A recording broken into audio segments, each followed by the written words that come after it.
Chantal Mazaef, vous êtes la directrice de l'École supérieure de praxis sociale à Mulhouse. Chantal, bonjour. Bonjour. Praxis, c'est un centre de formation dédié au métier du social et du médico-social. Effectivement, nous sommes une école de formation, un centre de formation pour différents métiers. D'une part, les métiers de proximité, les accompagnants éducatifs et sociaux, les techniciens d'intervention sociale et familiale, c'est des métiers pour travailler auprès de public, des métiers de l'intervention sociale, éducateurs spécialisés, assistants sociaux, éducateurs de jeunes enfants, donc auprès de petits-enfants. Et enfin, les métiers de l'encadrement, chef de service, ingénierie de projet. En résumé, les métiers de la petite enfance à l'accompagnement des personnes dépendantes et des personnes âgées, au domicile ou en établissement. À l'échelle du Grand Est, il y a un certain nombre d'établissements de formation où que l'on habite, on aura une formation pas loin de chez soi. Il y a une réelle crise autour de ces métiers de l'humain. Les besoins sont considérables, il faut donc former. Quel est le profil de vos étudiants ou des alternants qui partagent leur temps entre l'entreprise et le centre de formation? Nous traversons aujourd'hui une crise importante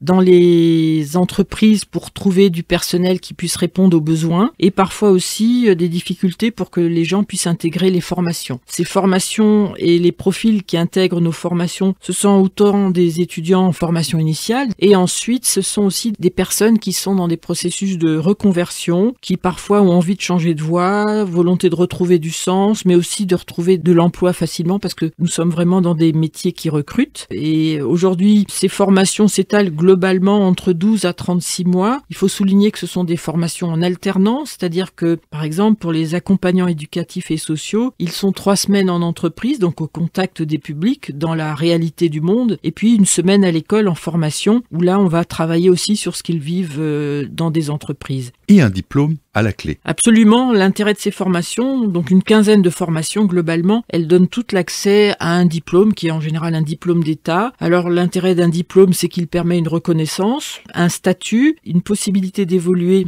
grâce à la formation continue. Il y a aujourd'hui, c'est vrai, une prise de conscience de l'importance de ces métiers du sanitaire et du social. Effectivement, une prise de conscience qui démarre localement, mais qui va jusqu'au ministère, qui est ministère de l'Action sociale. Donc là, il y a plusieurs mesures qui ont amené une revalorisation salariale pour certains de ces métiers. Les métiers de l'aide à domicile vont être revalorisés et aussi, surtout, c'est aussi une réflexion qui est menée aujourd'hui sur la question des conditions et de la qualité de vie au travail. Comment s'informer ou rejoindre l'une de ces formations? Alors, il y a plusieurs voies pour avoir accès à l'information. Il y a des salons des métiers sur tous les territoires, des forums d'orientation. La région mène aussi des forums. Il y a le portail de la région sur lequel vous trouverez toutes les formations qui sont présentées, développées par la région au sein de nos établissements. Bien sûr, Pôle emploi, les missions locales et bien sûr aussi les sites des écoles et les journées portes ouvertes que font les différents centres de formation. Pour intégrer les formations, il y a différentes modalités. Soit on passera par un entretien, ce qu'on appelle de positionnement, qui permet d'évaluer le besoin de formation, soit aussi des épreuves d'admission. Tout dépend des types de formation. Des métiers qui recrutent avec un partenariat centre de formation et entreprise du secteur. Ce sont des formations qui sont toutes en alternance. En général, la moitié de la formation se fait